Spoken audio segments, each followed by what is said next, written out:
man. Double Arc Festival dalal jamm du 5 au 10 décembre wala ci Richard-Toll.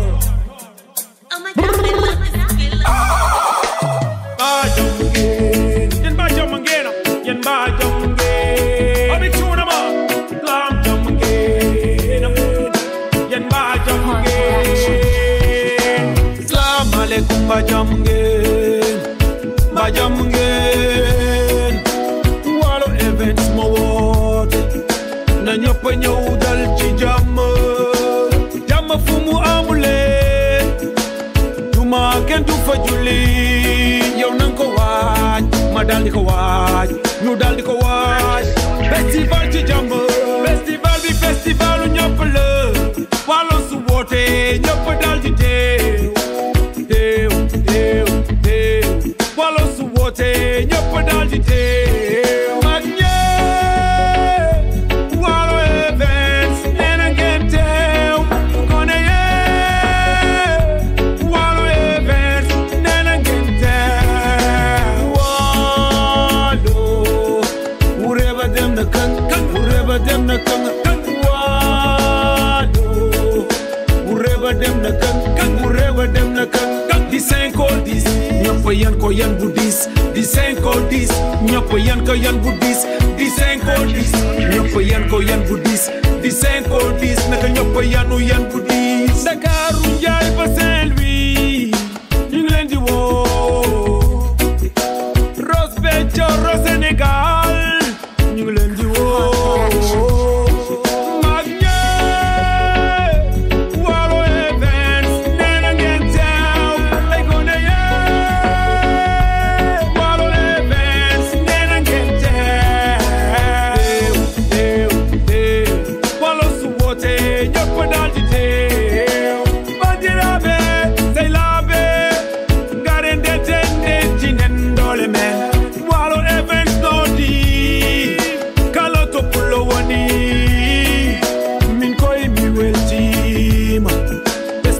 Walo events min ko mi eri kala to bandiraado way wonde ande mi nayo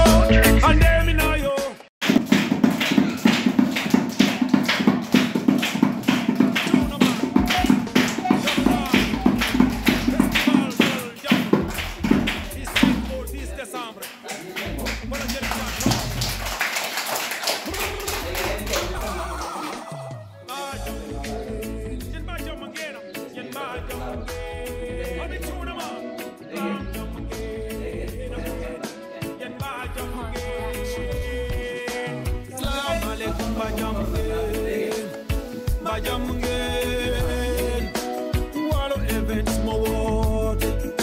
na ñëpp ñëw dal ku may gisoo Fuutanke Walo events bu wéer yes graph lay def nii école élémentaire bu Njàngeen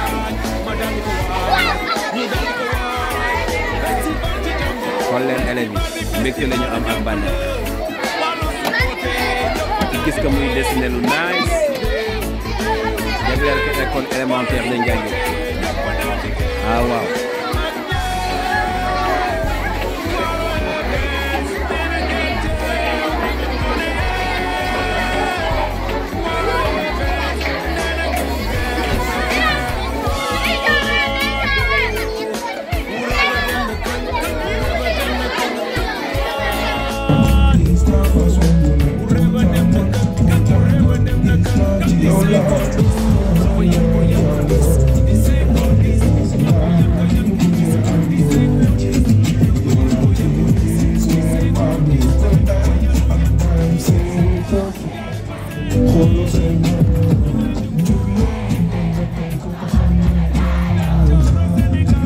Yeah,